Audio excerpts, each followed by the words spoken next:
For almost 30 years, Voller Law Firm has been winning serious injury and death cases for clients. They have collected millions of dollars on behalf of their clients and belong to the prestigious $1 Million Advocates Forum. When insurance or a wrongdoer won't pay for what they took from you, go with an award-winning firm with a track record of results. At Voller Law Firm, results matter. Make sure you go with lawyers that have the experience, ability, and financial power to hold those that hurt you accountable. Put your trust in Voller Law Firm. Give them a call at 662-323-0083. You're listening to Thunder and Lightning on SuperTalk Mississippi, covering Mississippi State sports like nobody else. With Sports Talk Mississippi's Brian Hadad and Robbie Faulk of On3 Sports. Now get ready for Thunder and Lightning. This is Thunder and Lightning here on SuperTalk Mississippi. Brian Hadad and Robbie Faulk here with you on a Thursday morning. Thanks for joining us here at supertalk.fm or wherever it is that you get podcasts from. Appreciate you guys out there, our great listeners, especially our servicemen and women out there taking care of us. Want to thank our sponsors over at Strange Brew Coffee House and Churn and Spoon Ice Cream. Start your day the right way with a trip to the drive-thru over at Strange Brew Coffee House here in Starkville or at Brupolo over in Tupelo. It'd be a little weird, Robbie, if Brupolo was in Thrasher. That would be a little weird. Yeah. Wherever you are in our great state, you enjoy Strange Brew Coffee each and every morning. It's just a click away at strangebrewcoffeehouse.com. Thrasher is the band that Stephen Belichick plays bass for. Thrasher was the original working name for Steel Dragon in Rockstar. That's correct. Yeah. They were going to be Thrasher, and they were like, what about the guy that actually started the band, he left, so they had to change the name. Bobby Beers. Yeah. So Bobby Beers. The Mississippi Beef Council wants to remind you that beef, it is what's for dinner. How was the prime rib? I didn't ask. Oh, it was excellent. Had to be. I love that picture of Big Daddy with the chef's hat on. He was working. My dad has perfected the art of cooking meat in the oven. Yeah. And so, like, important skill to have. You know, some people would take that as blasphemy that he did a prime rib in the oven, but this prime rib is pristine. It's excellent. He said this week he's going to do some. Well, I don't want to go against the beef council here, but he's going to do some pork next week. So. Well, I'm sure it'll still be delicious, but will it be better than prime rib? No, I don't think so. No, and that's not even a knock on your dad's cooking. Nothing beats prime rib. That's the king of all big meat. If you want to, but yes, he was very proud of his chef hat. Oh, it looked great. When I walked in, he said, "Hello, it's Chef Robert." He has named himself Chef Robert instead of Chef Robert. Yes, and he started kind of speaking in French lingo a little bit. I mean, it was the ultimate dad move. I love it. I love to see it. Guys, if you're cooking out this weekend or you're tailgating out at Mississippi State, nothing beats the sizzle of beef on the grill. Throw some steaks on there or go big with a brisket or picanha, whatever you want to do. Beef, it's what's for dinner. Thanks to our friends at the Mississippi Beef Council. College Corner, collegecornerstore.com is the place to find the maroon and white merchandise that you are looking for. I don't know if we can get it shipped to you in time, but I'm going to tweet out a link of everything that they have that's black. Now, I asked it straight up if they had a black interlocking polo. They don't. And they're blaming State for that one, by the way. They're like, if they had announced an official blackout, they would have ordered them. But as it is, there's still a great number of polos and T-shirts you can wear. I'll get that link out there to you. And if you can't order them online, you can certainly stop by the stores in Jackson. They're in Ridgeland by Fleet Feet, Flow by the Half Shell. Pick up some black Mississippi State apparel for this weekend's game at College Corner. Restaurant Tyler, Starville's flagship location. That's somebody who knows how to cook some steak. That's somebody who knows how to cook a pork chop for you, is Restaurant Tyler. We love dinner at Restaurant Tyler. That's why when one of us ends up having to pay for the other on this annual pick'em, it's always Restaurant Tyler where we want to end up going because we know that the food is always going to be outstanding. Lunch, dinner, Sunday brunch, the best meal in town, always going to be at Restaurant Tyler. If you're going to be in Starkville this weekend for football, make sure you get at least one meal in at Restaurant Tyler. Priority One Bank, 16 locations here to serve you throughout Central Mississippi. Let PriorityOneBank.com be your guide and show you not only how they're going to help you invest and manage your money, but how they're going to help you prepare for the future. Now more than ever, when you have questions about your money, you need answers. You need to get a bank on your side, a bank that understands you, a bank that knows you as well as it knows your money. That's Priority One Bank. Let Priority One Bank make you their priority. Robbie, I've been looking at this Arizona State game for the past couple of days, and I've come to a conclusion. So I think when you say, if you ask a Mississippi State fan, what do you remember about last year's game with Arizona State? They remember, Camp Scattaboo. How many yards did Arizona State rush for? The number is 346. I think everybody remembers that. To me, Robbie, that's not the number that stands out. That's not the number that has to be changed on Saturday night. I'm not saying Mississippi State can win the game if they give up 350 yards rushing again, but I am saying Mississippi State can't win the game if they only rush 27 times for 24 yards. In this both need to improve, obviously. Both need to improve, but if I could only have one, because I'll tell you this now, if State had run the football effectively in this game, they probably win because they are able to move the chains, to keep the ball out of Arizona State's hands. That number on the Arizona State side just goes down because Mississippi State has the ball more. It might have been enough. These numbers are crazy when you look at them. The leading rusher in the game was Kevon Lee, 9 carries for 35 yards. Devon Booth, 6 carries, 7 yards. Johnny Daniels, 3 carries for 1 yard. State had a team carry for -6, and then Blake Shapen, 7 carries for -22. So even if I take those off, it's still 19 carries for 52 yards. It's not enough. And for Devon Booth, 6 carries for 7 yards is just unbelievable that for a player of his talent to be bottled up like that. Robbie, I'm coming out and saying that for Mississippi State to win on Saturday night, I could care a little less. I'm not as worried about what they give up defensively. In this game, Arizona State had 30 points. 7 of that came on a fumble recovery. State's defense played good enough, but even at giving up 346 yards, they made enough plays to keep State in this game. State has to be better offensively in this game. It starts with the running game, Devon Booth, Fluff Bothwell, and the offensive line. Well, I remember screaming at the television last year whenever they had a light box, and Arizona State was just saying, "Okay, we're just going to rush, or we're going to rush Mike Alscott, the second coming of Mike Alscott back here in the backfield." Yeah, I know you're trying to make the Alscott because it's a couple of white guys. I get that. Never mind that. He was the second coming of Walter Payton that night. Yeah, he was Jim Brown, Adrian Peterson, and Walter Payton rolled into one. He had surpassed Alscott at that point. Yeah. No, the second half, you allowed what, 7? It was 27-3 at the half, was it not? State only gave up 20 points in the second half. 30. It was 30-24 final, right? 30-23. It was 30-3. So it was at 1 point though. It was 27-3. So the second half, you didn't completely shut them down, but you did enough defensively. Yeah. The fact they didn't do anything offensively is what lost them the ball game. Yes. We've talked a lot about Cam Scattaboo over the last year in that game, but I think by the end of the game, you go back and you say, man, if you could have just done anything offensively in the first half. I mean, I think about the disaster at the end of the half when you had the fumble or whatever it was on Blake Shapen, when you're backed up in your own territory, they messed around in the first half and dug themselves in a hole they couldn't get out of. So, yeah, you're exactly right. I think the defense is going to be in a better position this year, and Arizona State's offense is not going to be as good as it was last year because you don't have a Cam Scattaboo. I'm not saying that they're going to score 10 points in this game. This is a significantly better offense than what Mississippi State saw last week. But State, I think, is going to win or lose this game based on what they do offensively. If they're not able to come out and control the run game, control the line of scrimmage, and do what they do with the running backs, and that's your strength of your team, if you can't get the running game off the ground like you didn't do last year, then you're going to lose the game, I think. I don't think that this is a game where Mississippi State could rush for under 100 yards and win. I think that's kind of true about State's season, if we're being totally honest, right? The running game is going to have to be the center of this offense. Agreed. And so now, could we add in? Could there be an extension of the run game with these screen passes and things like that?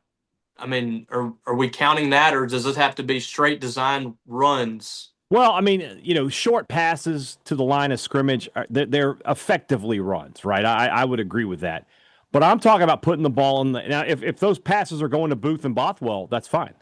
I'm talking about those, in my opinion, Devon Booth and Fluff Bothwell are your 2 best offensive guys. Brennan Thompson's running 3rd on that list.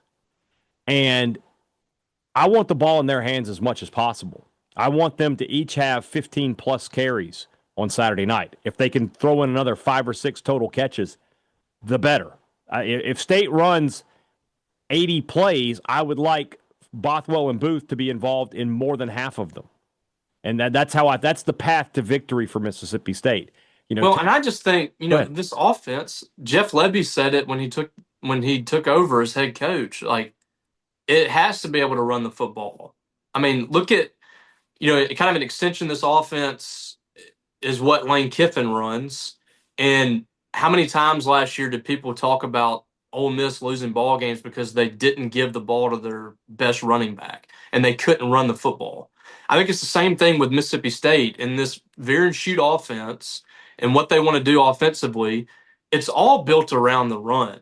It's all built around keeping defenses on skates, keeping them on their heels. And then whenever you think you're about to stop the run, you pop them over the top with a big pass play.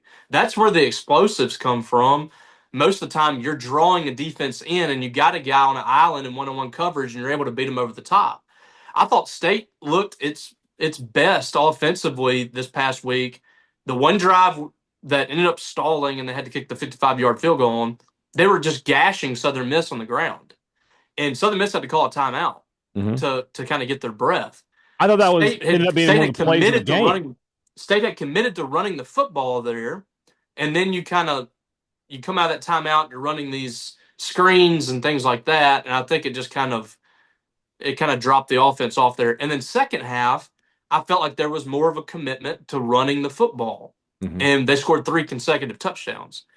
I think the State has got to come out and establish the run here. It gets said so many times, and we talk about it all the time, establishing the run and how important it is. It sounds like, football for dummies. But I really do believe that that's going to be Mississippi State's key to success this year is you have a 3-headed monster.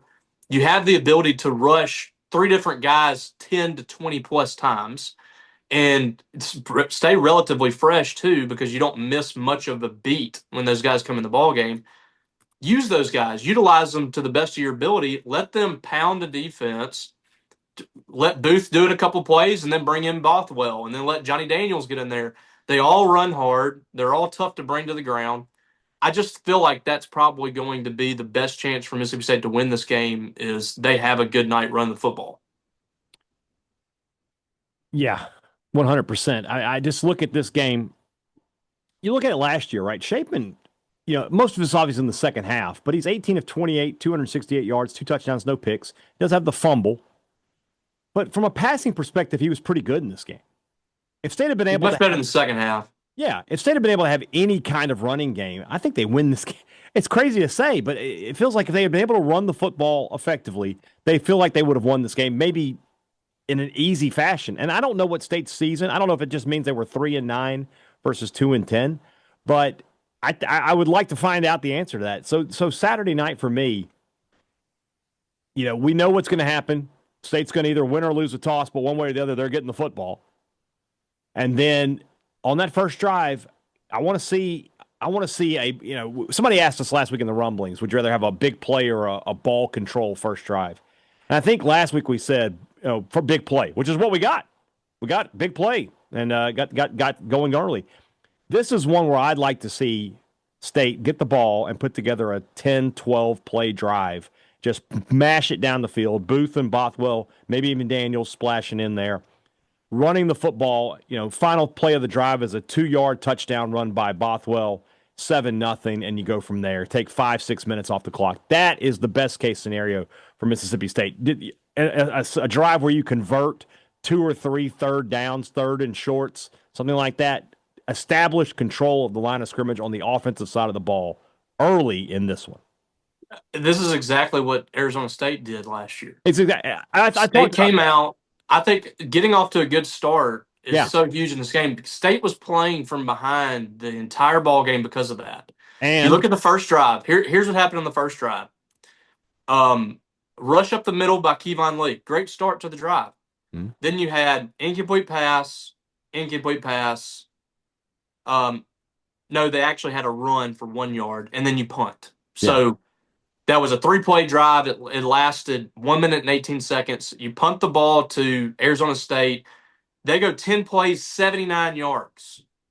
And then from then on out, it was just State's defense getting worn to a nub and State's offense going boom, boom, out. 3 plays, -6 yards on the next possession. Let's see what they do after that. Right before the half, they had the fumble or whatever it was, I think. State's offense they never got an opportunity to get off the ground. And you look up and all of a sudden it is a blowout. So that is so critical in this ball game for Mississippi State to keep its head above water, to keep the momentum. You're playing this year, you've completely flipped the script here if you do that. You're playing in your home stadium. You have the home crowd behind you. It's going to be an electric atmosphere just like it was at Arizona State last year, if not more so with the Cowbells.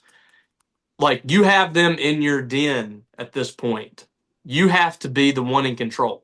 That's the home team has got to be the ones that's the aggressor. They're the ones in control. You cannot let the opposing team quiet the crowd, get momentum, feel like they have an opportunity to win the ball game. You have to constantly be putting them behind the chains, and you have to take care of your business on the offensive side of the ball. So the first 2 possessions of this game are absolutely critical. I really believe that's where the game is going to be won or lost. If Mississippi State can come out and have that success early on in the first quarter and start to make Arizona State feel really doubtful about their chances and they start worrying a little bit, I think the first 2 possessions, Mississippi State offense, Mississippi State defense, are absolutely huge. There's so many similarities between this game and the game a season ago. You kind of hit on it there. If you recall, Arizona State made a huge push in social media to get fans to the stadium. Right? They're coming off of what, a 1-11, 2-10 kind of season as well. 3-9, I think. Yeah, something like that. And they're just like, look, this is a historic game. An SEC team coming to our stadium.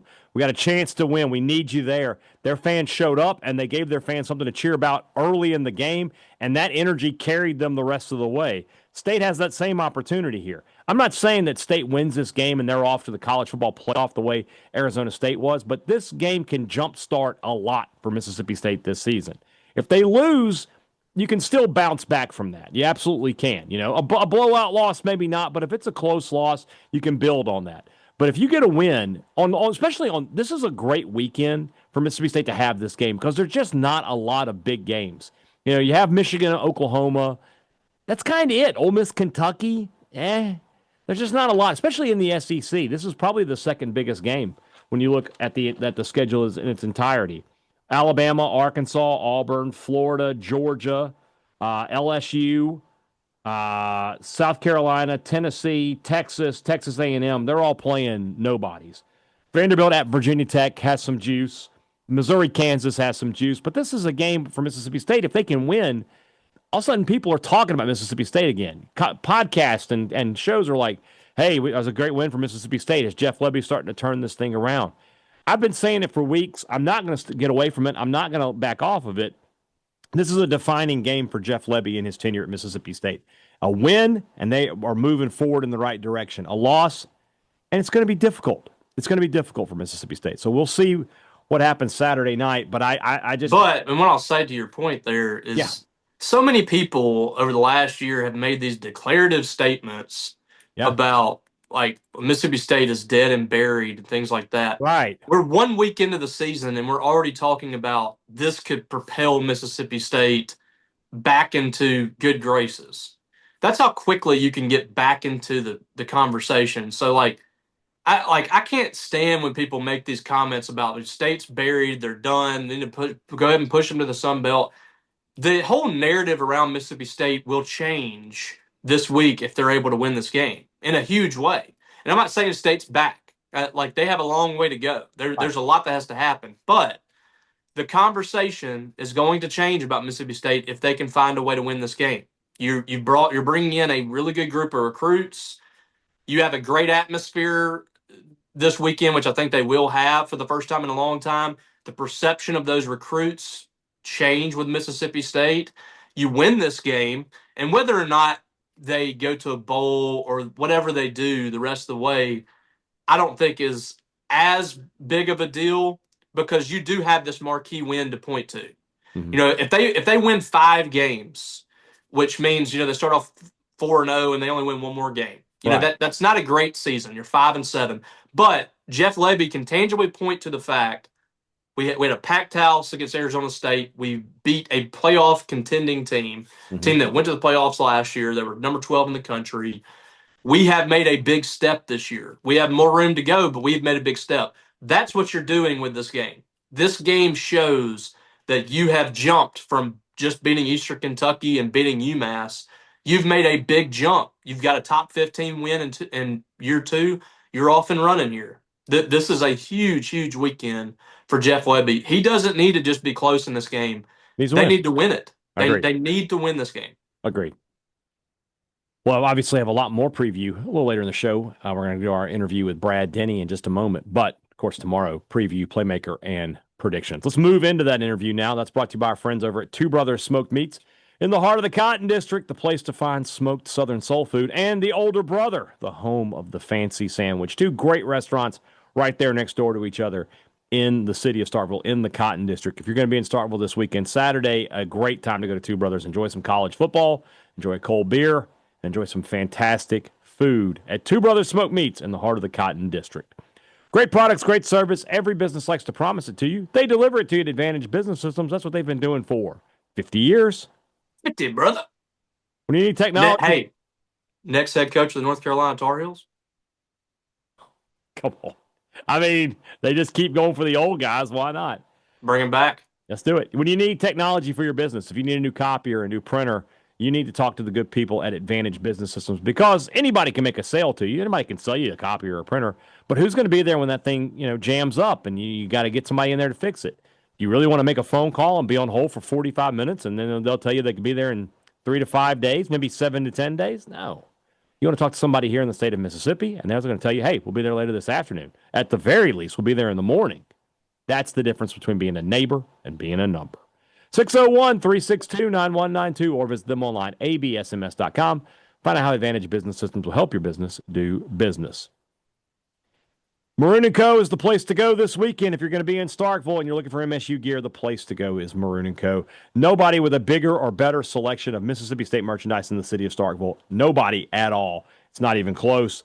If you're looking for something maroon, white, or in this case, black, they've got you covered at Maroon & Co. Use our promo code Thunder15 to save 15% off regular price. Before you go to Davis Wade Stadium this Saturday, make sure you go to Maroon & Co. If you're going to be out in the yard this weekend before you head to Starkville, you need to make 2 trips, one to Saltillo, to Scruggs Farm Lawn and Garden, because everything you're looking for, they've got it there. What are you doing this weekend around your house? Do you have home repair projects? Do you need to get out in the garden? Are you mowing the lawn? Or are you just cooking out for friends and family? Whatever it is, Scruggs Farm Lawn and Garden has products that make your life easier. Everything I just said, you can find something that you need at Scruggs Farm Lawn and Garden. So go head up there today. Saltillo, Mississippi, Scruggs Farm Lawn and Garden. They have what you want for less. Earlier this week, I spoke with Brad Denny from Speak of the Devils podcast. I'm still a little sad that it's not, Shout at the Devils, but that's fine. We'll get over that. Also covers Arizona State football for 3TV and CBS 5. Talked to him earlier this week. All interviews here on Thunder and Lightning are brought to you by Allura Modern Wellness. I got to go. I've been saying for weeks I got to go, but I really do. I'm actually starting to have a little back problem. I got to figure something out there. And maybe it's from carrying this show. I don't know. What were the numbers like before we joined forces? I'm not even going to talk about myself. I give you credit for that as well. I just felt like making a joke. That being said, if you guys you're having soreness, if you're having, fatigue, when you work out hard, you've got to recover as well. That's what Allura Modern Wellness does. That's the advantage they provide you. When you need to go by there, talk to Rich Lopez, tell him, hey, this is what's bothering me, my arms, my legs, my back.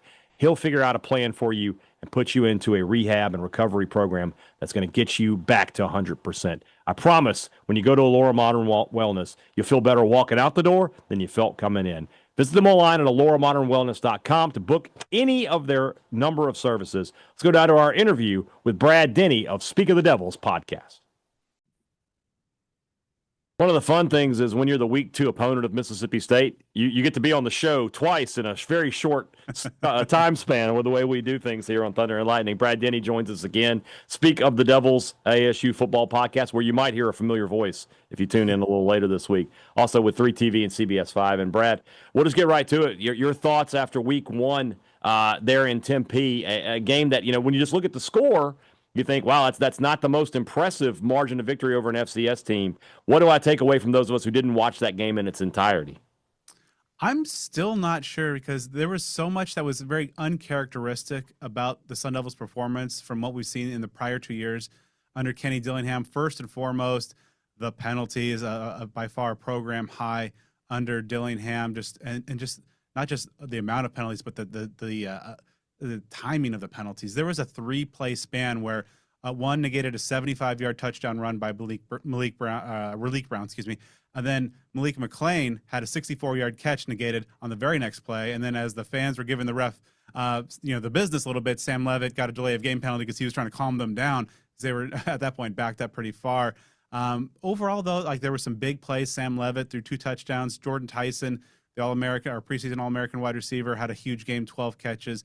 That combination is picking up right where it left off. Sam Levitt also had 2 rushing touchdowns. The ground game was pretty good, probably underutilized. The defense was overall pretty good, especially on third down, holding to NAU to just 2 of 15 third down conversions. The third-team defense gave up a touchdown in the waning seconds to close that gap a little bit. But overall, it was certainly not the dominating performance that a lot of ASU fans had. There's some nervous folks. ASU fans historically have a little bit of anxiety whenever ASU comes into a season with expectations. So that game didn't help a little bit. So I think we'll on Saturday night, we'll see what perhaps this 2025 version of the Sun Devil team is going to look like. I was pleasantly surprised here in Hattiesburg watching Mississippi State's cornerbacks. That's an issue that I thought for State was going to be by far their weakest spot. They played really well down there at USM. But you mentioned Jordan Tyson. This is a guy who is likely a top 10 pick when we get to the NFL draft last year. 12 catches, as you mentioned. This receiving core as a group, what do you think about them outside of Tyson? If State is able to, I don't think you can shut him down, but I think you can maybe limit him in some ways. If they can do that, who has to step up for the Sun Devils? There's a couple of candidates, but we're still kind of waiting to see because we thought, this is going to be a much deeper wide receiver room. Malik McClain has a full year in the system. Jaron Hamilton was an Alabama transfer who, since about the second week of spring practice all the way through fall camp, just set the defense on fire. He was a deep threat. He played a snap on Saturday, which is kind of confusing a little bit. Jalen Moss is their slot guy who had over 100 career catches at Fresno State. He was lightly targeted. It was really just Sam locking in so much on Jordan Tyson. And even just, the deeper tight end group also didn't see a whole lot thrown their way. Now, after the game, Kenny Dillingham said that it was really just basically kind of taking what the NAU defense was giving him. But obviously you have somebody like Jordan Tyson, you're going to want to get him the ball a lot. But I really would look for Malik McClain. He is a bigger guy, 6'4", 6'5", former Florida State and Penn State transfer as well. If there were not some penalties, his stat line would look a lot better than just 2 catches, 5 yards. He was looking pretty good. And really was curious to see if Jaron Hamilton, who is coming off such a strong camp against a good ASU defense, would be a little bit more involved. So if they are, in fact, going to try to do what they can to take away Jordan Tyson, those 2 guys would really need to step up. Interesting matchup there because State has some big corners. Kelly Jones is 6'4". Diego Brumfield is 6'1". So that, we talk about big receivers versus big corners. That could be a very fascinating matchup.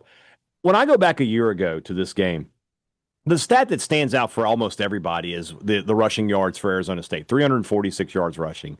Cam Scatterby with 262 yards by himself. I didn't realize he didn't have a touchdown in that game until right now. I'm looking at the box score. How on earth did that happen? But what stands out to me is the other side. Mississippi State, 27 rushes for 24 yards. Even if you take the sacks out that Blake Shapen did, you're still only talking about maybe a total of 50 yards rushing in this game. Arizona State's defensive line absolutely controlled this game a season ago. Can they do that again? It's basically the entire same group coming back as well. ASU has so much experience up front, and One of the things that has been a familiar refrain throughout the offseason is Kenny Dillingham praising the defensive line for their commitment to just taking it up a next level. For example, defensive end Clayton Smith added 20 pounds of muscle, but is also quicker. We've seen some of the guys on the interior, especially, that have been critical to this, the success that the ASU's had against the run last year and into the early part of this year. CJ Fight was all Big 12 honors a season ago. Jacob Kangaika. But I think it's really going to be interesting to see exactly are they going to be able to, now facing a better and a bigger offensive line, are they going to be able to keep up that level of success and domination in the trenches? I think the question up front is going to be the pass rush, but I think in terms of the run defense, you got that good front line, and ASU's the two starting linebackers in Jordan Crook and Keyshawn Elliott. They're entering both their second years in this defensive system, and I think they have been playing really well all offseason or throughout the fall camp. And I think that they're that front six that is going to be really key, I think, going forward. And I have confidence that they'll be able to be, maybe not as dominant, but I think, throughout the course of this season, it should be another formidable group. Who's a player from Saturday night that maybe coming into the game you didn't have much expectation of, that showed you something on Saturday that you were thinking, wow, I didn't know about this guy? Well, let's say on offense, I would say Raleek Brown, only because we hadn't seen it in a game situation. He is a former 5-star recruit, so he came in with some accolades, transferred over from USC, but has just never been able to stay healthy. But in the bits and pieces we've been able to see, tremendous, burst. Nearly took the first punt return of the game to the house. The turf monster got him there about the 50-yard line. Had a 75-yard would-be catch and run negated by a penalty. But he's a guy that it was good to see him. Now, he only had about 3 touches last year before a hamstring injury sidelined him. But to see him actually get out there on the field under the lights and do some things was, I think, pretty impressive for me to see. On the defensive side, this is a guy that may be a little bit deeper down the depth chart, but Albert Smith is a young redshirt freshman defensive end.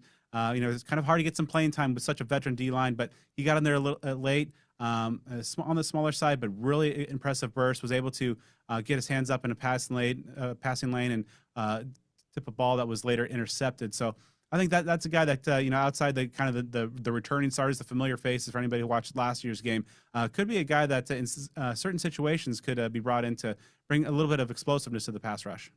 A year ago, this win kind of launched Arizona State's season. I think coming into it, there was a lot of what are the Sun Devils going to be? They win this game. They win it relatively convincingly, and they're off and running towards the college football playoff. What does a win mean for them this year? And conversely, if they aren't able to get the job done here in Starkville, what does a loss mean for them? Yeah, I think this game is suddenly even more interesting than it was maybe just a couple of days ago, just because of how uninspiring their week 1 win was. And so a win on the road in SEC country, I think, quiets those doubters and those ASU fans who are always afraid of the expectations. Okay, maybe this team is who we thought they were, and they can get things going in a very winnable Big 12. Flip side, they lose this game, and all of a sudden, like the warning bells are going off. Even it's a non-conference game, so in the big picture, it may not hurt them so much. So they're coming in as probably a top 10 team. They'll still be ranked. All their goals are still in front of them, but I just think, narratively speaking, confidence-wise, it could be deal a pretty devastating blow for a team that's just that's been hearing the chirps all offseason long. Can they do it without Cam Skadbu? Can they do it without Scat? It's going to be interesting to see exactly how they come out from the mental side of things, knowing that there's a little bit of a pressure and that the home folks are a little restless. Yeah. This is a game, in a week 2 schedule of college football that there's just not a lot of marquee games. This is a game that's very interesting, and I think will have some national attention, especially with Arizona State likely sliding into the top 10 tomorrow when the new AP poll comes out with all the flow of the weekend. Brad Denny, are you coming to Starkville? I am, yeah, flying out on Friday, and I was listening to one of your prior podcasts, and that smoked meat place was. Check it out. You can't go wrong at Two Brothers Smoked Meats. Our listeners will tell you. Appreciate your time, Brad. We'll look forward to seeing you in the press box. Awesome. Thank you. Great stuff from Brad. I will be on the Speak of the Devils podcast at some point. Hopefully he'll tweet that out, and I'll retweet it, and you guys can have a listen to my thoughts on this game. As well as if you don't get them here and on Sports Talk. If you don't get enough Hadad, if you're like, I need more Hadad in my life. First off, I know you're not my wife. But secondly, if you need more Hadad in your life, I will tweet out that link. Robbie, tomorrow is the preview playmakers and predictions for this is a massive game. This is the biggest game at Mississippi State since 2018, in my opinion. I don't think we realized at the time of the Egg Bowl in 2022 how big a game that was. Because going in it, I don't think either one of us gave State much of a chance. We'll be honest with you. And since then, it's just been, it's been body blow after body blow, and there's been some haymakers in there too. State has a chance to get up off the mat on Saturday. We'll see if they can do it. But tomorrow's show, we're going to be previewing a game that has real ramifications for the first time in quite some time. Yeah, and I think, we've been talking about this for a while now, about everything seems to be moving well in the right direction for Mississippi State, for the city of Starkville. It feels like there's a chance for this thing to really hit the next level in a place that, Mississippi State as a university in athletics has never been. You have more money coming into this university than ever before. The endowment's as high as it's ever been, over $1 billion. The athletic department raised more money last year than any other point in the history of the school. You got all these great things coming to the city of Starkville. You've really elevated most of the sports on campus. Football is really the only thing that has not been able to get where you want it to be. And I was talking to Zach Selman the other day when we were inside the stadium and we were doing the lights and all that stuff. And I told him, I was like, I really feel like you guys are close. Like you're really close. And he mentioned, man, we just got to get football. Like if we can just be competitive this year, find some ways to get to 6 or more. Like I really feel like Jeff is going to take this thing to the next level. They have a lot of trust in Jeff Lebby. They believe that he's the right man for the job, and he needs to be. You've had so much turnover here. The article came out with Chris Lowe on Tuesday. Great article, by the way. If you're a Mississippi State fan and you haven't read that article, I encourage you to go read it. If you can't get on there, the easiest thing to do is subscribe to maroonandwhitedaily.com, and you'll have free access to that article and any article that Chris Lowe, Robbie Faulk, or Paul Jones put out, as well as our message board. So come check us out today for just $1 for the first week. We'd love to have you. But Chris Lowe, I thought Chris Lowe is an iconic sports writer in our industry, one of the best out there today. Came over from ESPN to On 3. Let me just say that, out as somebody who doesn't work for On 3, that's one of the best articles written about Mississippi State from an outsider in quite some time. That's the first bit of positive publicity we've gotten in quite some time. And it was positive publicity across the board. It showcased Zach Selman and what he's done at Mississippi State. It showcased Jeff Lebby. It showcased the players. You got to look into like Isaac Smith's mindset, why he didn't want to leave Mississippi State. It's just a great article. Now, there's a few things in there that have sparked some controversy, and I do want to touch on that a little bit. There are some numbers in there that don't exactly line up to the numbers that were previously mentioned, or that are the reality of what Mississippi State had in hand, raised by the Bulldog Initiative, raised by Charlie Winfield, the people that were doing things before revenue share began. And I think there's probably some miscommunication in that. I don't think there was any kind of ill intent towards anybody.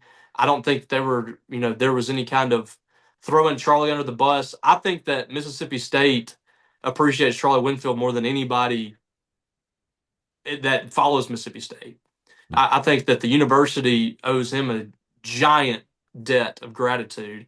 And there was more money in hand for Mississippi State. I think the numbers from the football, what was mentioned by the football staff, they might not have had the exact numbers correct on that. So, but that to me was a little bit of semantics. I know a lot of people, there were some people that were upset about that, and I understand that point of view. But at the end of the day, this article was very good for Mississippi State. And I think the general idea when you come away from it was Mississippi State was not prepared by the previous athletic administration to handle this when they did. That's why you had a person that basically went rogue and said, I'm going to start my own initiative to raise money for Mississippi State. That's essentially what happened. Yeah. As Charlie said, I'm tired of no one doing anything. I'm going to do it myself. Yeah. So State, as an athletic department, was not prepared for this.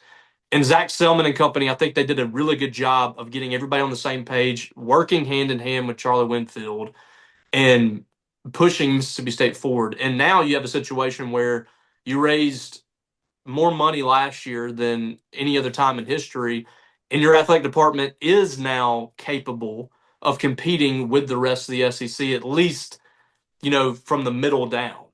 I don't know if Mississippi State can compete right now with the top of the line teams like Texas A&M and Texas and Georgia and teams like that, but it's a very, very competitive situation that they're in right now, and I think that speaks to everybody involved, to Charlie, to Zach Selman, to Jeff Lebby, whoever's been in charge of helping raise this money and get Mississippi State in this position. That's great.